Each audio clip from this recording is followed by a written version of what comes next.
জয়গুরু, সবাইকে জয়গুরু। বন্দে পুরুষোত্তমম। কালকে পৌষ সংক্রান্তি, এটাকে মকর সংক্রান্তিও বলা হয়। আমরা সবাই জানি বাড়িতে বাড়িতে এই পৌষ সংক্রান্তিতে সেই লক্ষ্মী নারায়ণের পূজা হয়, মকর হয়। এই মকর খেতে আমরা সবাই পছন্দ করি, খুব ভালো লাগে। শুধু তাই নয়, আলপনাও দেয়া হয় বাড়িতে। সেই মনে করা হয় মা লক্ষ্মী আসেন, সেই মা লক্ষ্মীর পায়ের ছাপ আরও নানা রকম।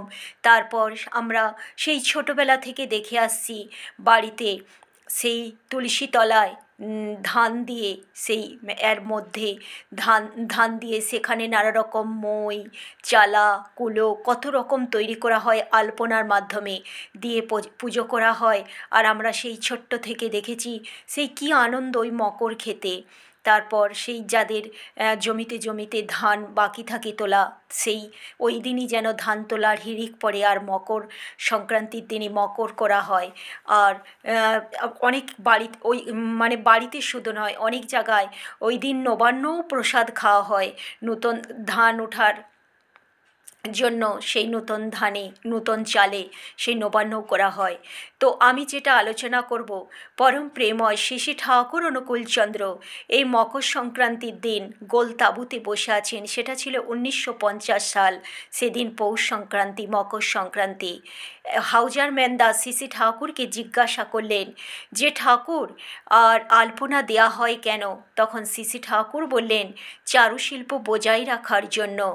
বলে তিনি আরও বললেন যে এই দিন সেই সিন্দুর, তারপর দূর্বা এবং সেই সর্ষে ফুল দিয়ে নারায়ণের পায়ে অর্পণ করে বাড়ির সকলের এবং সপরিবেশ সবার মঙ্গল প্রার্থনা করা হয়, যাতে সবাই ভালো থাকে। এবং বাড়িতে বাড়িতে পিঠে, পায়েস নানা রকম মানে রান্না হয় বা তৈরি হয় বলে আরও শ্রী শ্রী ঠাকুর বললেন ওই কথা সূত্র ধরে যে এই যে রন্ধনটাও একটা কিন্তু শিল্প।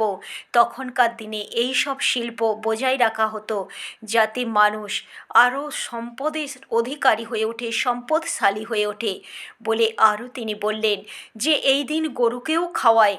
গরুকে তখন হাউজার ম্যানদা বলছেন যে গরুকে খাওয়াই কেন?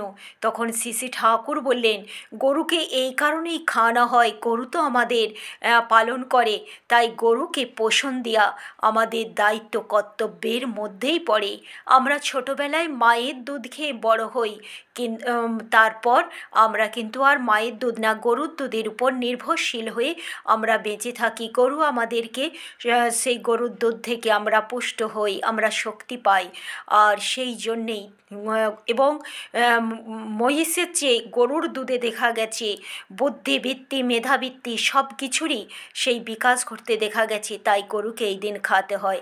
তাহলে শ্রী শ্রী ঠাকুর আমাদের কি বললেন? আমরা কাল কি করব না, আমরা অবশ্যই নারায়ণের পায়ে সেই দেব, অবশ্যই সেই নিজ নিজ দেবতার চরণে সেই সিন্দুর, তারপর ওই যে সর্ষে ফুল আর হচ্ছে দূর্বা, এইগুলি দিয়ে আমরা কিন্তু অবশ্যই কালকে অর্পণ করব।